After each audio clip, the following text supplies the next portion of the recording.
Avant de plonger dans cette histoire incroyable, pensez à vous abonner à la chaîne et à activer la cloche. Ici, chaque récit a quelque chose à dire, et vous ne voudrez pas en manquer un seul. Le 14 mai, dans la majestueuse salle de bal du Hilton Grand Ballroom de Chicago, l'air vibrait d'une excitation contenue. Tout était fin prêt pour célébrer l'union tant attendue d'Ethan Miller et Olivia Bennett. Les murs ivoires, encadrés de moulures dorées, semblaient eux-mêmes chuchoter la promesse d'un jour inoubliable. C'était une journée dont on se souviendrait longtemps, non seulement pour son éclat, mais aussi pour ce qu'elle allait révéler sur la nature humaine. Depuis plus de 8 mois, le couple avait planifié chaque détail avec une précision presque cérémonielle. Ethan, PDG d'une start-up technologique en pleine expansion, avait supervisé les aspects logistiques et financiers. Perfectionniste, il voulait que tout soit à la hauteur de leur image publique. Quant à Olivia, avocate spécialisée en droit civique, elle avait mis tout son cœur dans la touche émotionnelle de cette cérémonie, les couleurs, les musiques, les mots. Elle rêvait d'un mariage qui reflèterait l'harmonie entre force et tendresse, comme leur relation. Ils formaient un couple que beaucoup admiraient, et parfois enviaient, lui, impulsif, brillant, toujours en mouvement, elle, douce, posée, mais dotée d'une volonté à toute épreuve. Ensemble, ils semblaient capables de traverser n'importe quelle tempête. Lorsque les invités commencèrent à arriver, ils furent accueillis par un spectacle d'élégance rare. Le hall menant à la salle principale était recouvert d'un tapis crème sur lequel s'étalaient des pétales de rose blanche. 2 harpistes jouaient à l'entrée, et les serveurs en gants blancs proposaient des coupes de champagne millésimées. À l'intérieur, la salle brillait comme une scène de cinéma. Des centaines de roses blanches, soigneusement sélectionnées chez un fleuriste de luxe à Paris, ornaient les centres de table, suspendus dans de petits globes de verre ou flottant dans des vasques de cristal. Le plafond, haut et orné de fresques artistiques, accueillait des guirlandes lumineuses en cascade, créant une ambiance entre ciel étoilé et rêve éveillé.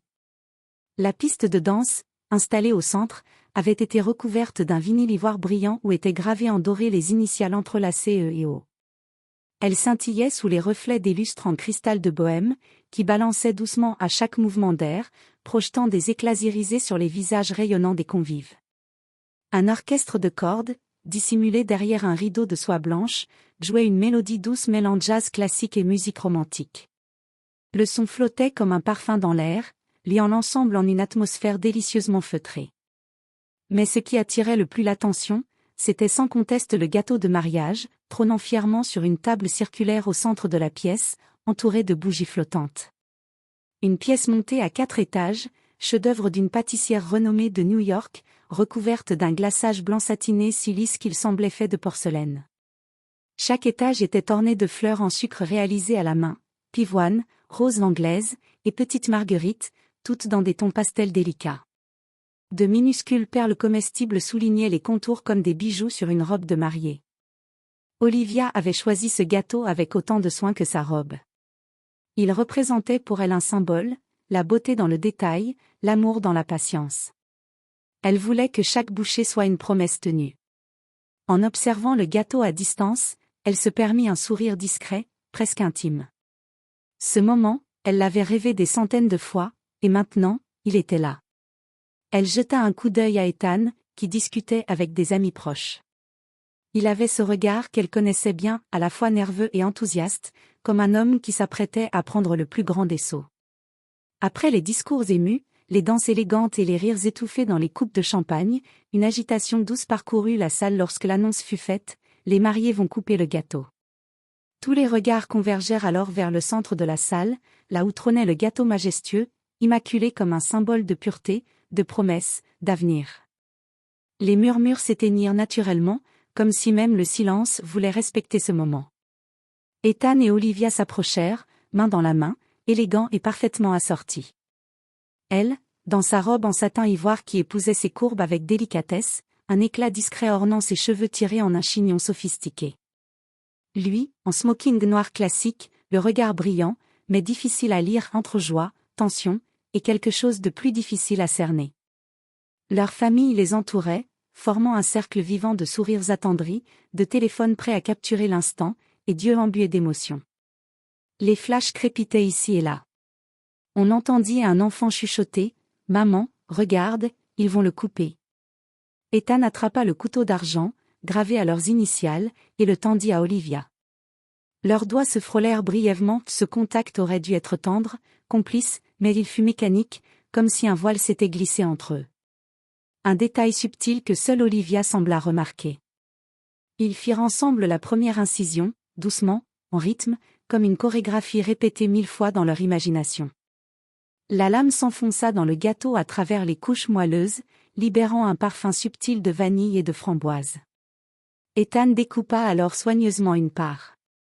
Tout le monde s'attendait à ce qu'il la porte délicatement à la bouche d'Olivia, comme le veut la tradition. Un geste symbolique d'union, de soin, de partage. Mais ce n'est pas ce qu'il fit. Dans un geste brutal, soudain, presque théâtral, il saisit la part de gâteau à pleine main et la lui jeta en plein visage. Le choc fut violent et viscéral. Une partie du glaçage éclata sur la joue gauche d'Olivia, une autre s'écrasa sur sa tempe, puis glissa lentement le long de son cou. Une traînée blanche et collante vint souiller sa robe, l'éclat de sa parure, son aura. Des miettes se coinçaient dans ses cils. Une perle tombée de son diadème roula sur le sol, brisant le silence par un petit bruit sec, presque tragique. La salle se figea. Un silence pesant, dense comme une chape de plomb, recouvrit l'assemblée. On aurait entendu une épingle tomber. Certaines mâchoires restèrent suspendues dans un « O » inachevé. Des sourcils se haussèrent. Des bouches se pincèrent. Les serveurs eux-mêmes s'immobilisèrent, verre en main. Une invitée lâcha un rire nerveux, vite réprimé. D'autres se tournèrent vers Ethan, cherchant un indice. Était-ce un jeu? Une plaisanterie? Une private joke? Un gag de mauvais goût? Mais le visage d'Olivia, lui, ne laissait aucun doute. Elle ne cria pas. Ne recula pas. Elle ne leva pas la main. Elle ne versa pas une larme. Au contraire. Elle resta immobile. Le glaçage froid collait à sa peau chaude.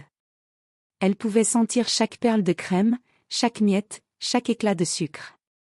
Le goût sucré sur ses lèvres, en contraste amer avec l'humiliation publique qu'elle venait de subir. Ses yeux, d'un marron profond, fixèrent un point dans le vide, comme pour suspendre le temps. L'espace d'un battement de cœur, tout vacilla dans sa poitrine, le rêve d'un mariage parfait, l'image d'un amour solide, les efforts, les années, les compromis. Puis, dans un geste d'une lenteur presque cérémonielle, elle leva la main vers son visage, et essuya doucement le glaçage. Sans se presser. Sans trembler. Ses doigts glissèrent le long de sa joue, retirant les résidus collants, redonnant un semblant de dignité à sa peau marquée. Elle respira profondément, expira silencieusement. Et alors seulement, elle tourna les yeux vers Ethan. Un regard. Ni haineux, ni suppliant. Mais puissant. Ancré. Lucide. C'était le regard d'une femme qui venait d'être frappée non par un geste physique, mais par un acte symbolique bien plus destructeur. Un regard qui disait « Je te vois. Je te vois tel que tu es. Et désormais, moi aussi je choisis. » Ce moment, bref, silencieux, tendu, allait devenir légendaire. Les téléphones, jusque-là brandis comme des témoins festifs, continuèrent à filmer, mais cette fois, pour une toute autre histoire que celle qu'ils pensaient immortaliser. Le silence pesait encore, dense, presque sacré. Tous attendaient une réaction d'Olivia, certains retenant leur souffle, d'autres déjà crispés par l'anticipation d'un éclat, d'un départ dramatique ou d'un effondrement. Mais ce qui se produisit déjoua toutes les attentes. Elle redressa légèrement les épaules, comme si elle rassemblait en elle-même une force ancestrale. Une lumière calme s'alluma dans ses yeux, non pas une flamme de colère, mais une clarté de conscience. Et d'une voix claire, posée, portée par une autorité douce mais inébranlable, elle prit la parole. Chaque mot qu'elle prononçait semblait traverser la pièce, frapper les cœurs, et suspendre le temps. Ethan, tu viens de faire ce que beaucoup redoutent de voir en public, dévoiler une partie de toi que tu gardais peut-être cachée, même à toi-même. Ce gâteau lancé, ce n'est pas un jeu. C'est un message. Un cri, peut-être. Une peur mal exprimée. Une faille. Les convives échangèrent des regards, certains émus, d'autres confus. Mais tous écoutaient. Car Olivia, avec son visage encore marqué de crème, debout dans sa robe tachée, ne parlait pas seulement en tant qu'épouse humiliée. Elle parlait en tant que femme éveillée. Ce que tu viens de faire est un choc. Oui. Une blessure. Mais je choisis de le voir comme une opportunité. Une chance d'arrêter de prétendre. Une chance de parler vrai. De comprendre ce qui bouillonne derrière ce geste, ce que tu ressens au-delà de cette impulsion. Un murmure traversa la salle, non pas d'indignation, mais de respect. Ce qu'il voyait n'était pas commun. Ce n'était ni de la faiblesse, ni de la colère maîtrisée, mais une dignité brute, une forme d'amour qui avait traversé la douleur et en était ressortie plus vaste. Olivia tourna lentement les yeux vers les invités, balayant la foule d'un regard limpide, presque protecteur. Sa voix vibra plus profondément maintenant, touchant chacun dans ce qu'il avait de plus humain. La vie n'est pas un scénario parfait. Il y aura toujours des moments où les choses dérapent, où les émotions dépassent la raison, où les gestes dépassent les mots. Mais ce n'est pas l'erreur qui détruit l'amour. C'est ce qu'on choisit d'en faire ensuite. Un silence d'or enveloppa la pièce. Même les enfants s'étaient tus. Seuls les instruments du quatuor, restés muets depuis la scène du gâteau, semblaient se tenir prêts à rejouer dès que la vérité aurait fini de parler. Olivia s'approcha alors d'Ethan, lentement, sans précipitation, comme une reine marchant vers son peuple blessé. Elle leva la main, et, dans un geste inattendu, lui essuya doucement une trace de glaçage sur la joue. Ce contact était à la fois intime et public, tendre et sévère, comme une déclaration silencieuse, « Je vois ton erreur, mais je vois aussi ce que tu pourrais devenir. » Puis elle ajouta, la voix vibrante de vérité. « J'ai choisi de t'aimer, Ethan. Pas pour la perfection, mais pour ta vérité. Je savais que tu portais en toi des zones d'ombre. Moi aussi, j'en ai. Mais je croyais, et je crois encore, que nous pouvons marcher ensemble vers plus de lumière. Si, et seulement si, tu comprends que le respect, l'écoute, la vulnérabilité, ne sont pas des signes de faiblesse, mais d'amour véritable. » Elle marqua une pause. Son regard s'embruma légèrement, mais elle ne pleura pas. « Je ne suis pas ici pour t'humilier en retour. Je ne suis pas ici pour juger. Je suis ici pour comprendre. Pour guérir. Si tu es prêt à faire ce chemin avec moi. » Ethan, figé jusque-là, comme un homme réveillé brutalement de ses illusions, sentit une vague de honte puis d'admiration le submerger. Il tenta de parler, mais aucun mot ne sortit d'abord. Puis, à voix basse, le souffle tremblant, il murmura. « Olivia, je suis désolé. » Et, sous les yeux de toute l'assemblée, il s'agenouilla devant elle, non par obligation, mais poussé par une vérité intérieure plus forte que lui. Ses mains tremblaient. Ses yeux s'étaient emplis de larmes.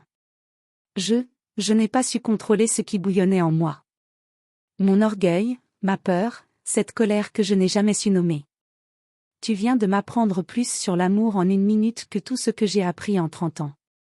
Je te promets d'apprendre. De faire mieux. Pas pour l'image, mais pour toi. Pour nous. Il baissa la tête.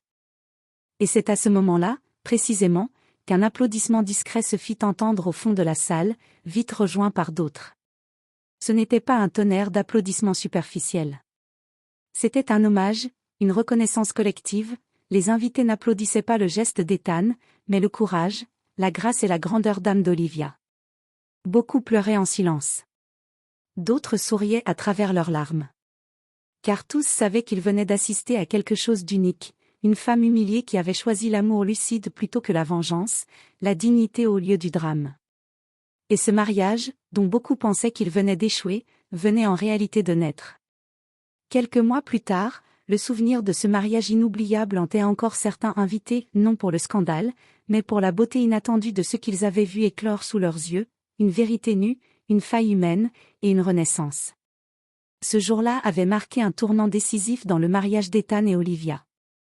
Le gâteau brisé n'était plus ce symbole gênant d'une humiliation publique ou d'une crise de colère incontrôlée.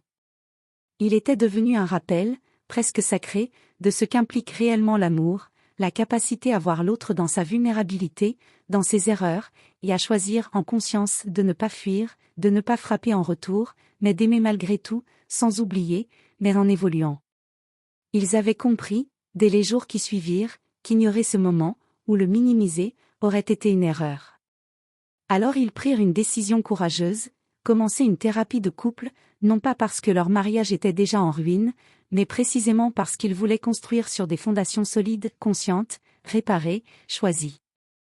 Les séances, au début, furent difficiles. Ethan avait du mal à poser des mots sur ce qui l'avait poussé à cet acte. Il parlait de pression, de fatigue accumulée, de blessures non cicatrisées de son enfance, un père distant, une mère ultra exigeante, une peur constante de ne pas être assez. Olivia, elle, découvrait combien elle avait parfois protégé Ethan à ses propres dépens, oubliant ses besoins dans l'espoir de préserver la paix. Mais peu à peu, ils apprirent à se parler autrement. Sans masque. Sans attaque. À nommer la colère avant qu'elle n'explose. À écouter sans interrompre, même quand les mots faisaient mal. À pardonner sans effacer, en intégrant les cicatrices comme des marques de croissance. Olivia, dans son cabinet d'avocate, portait désormais cette expérience avec elle comme un outil discret mais puissant. Elle travaillait souvent avec des femmes en instance de divorce, des femmes brisées par des incompréhensions ou des trahisons, des femmes fortes mais fatiguées de lutter seules. Parfois, quand le moment s'y prêtait, elle partageait son histoire. Pas pour se donner en exemple, mais pour montrer qu'on peut traverser une tempête sans y laisser son âme, à condition de poser des limites claires et de bâtir un amour conscient, non basé sur la peur ou l'illusion. Ethan, lui, avait changé. Pas du jour au lendemain. Mais profondément. Il avait troqué son impulsivité contre la réflexion, son besoin de contrôle contre une présence plus douce. Il avait appris à poser des questions au lieu d'imposer des réponses, à respirer quand son impatience montait. Il ne se voyait plus comme un homme qu'on doit respecter à tout prix, mais comme un homme capable de se remettre en question sans perdre sa dignité. Leur mariage n'était pas parfait. Il y avait des disputes. Des jours de silence. Des incompréhensions. Mais il y avait aussi, désormais, des rituels de réparation. Des gestes simples. Une main posée sur l'épaule après une dispute. Un café apporté en silence le matin. Un mot laissé sur l'oreiller.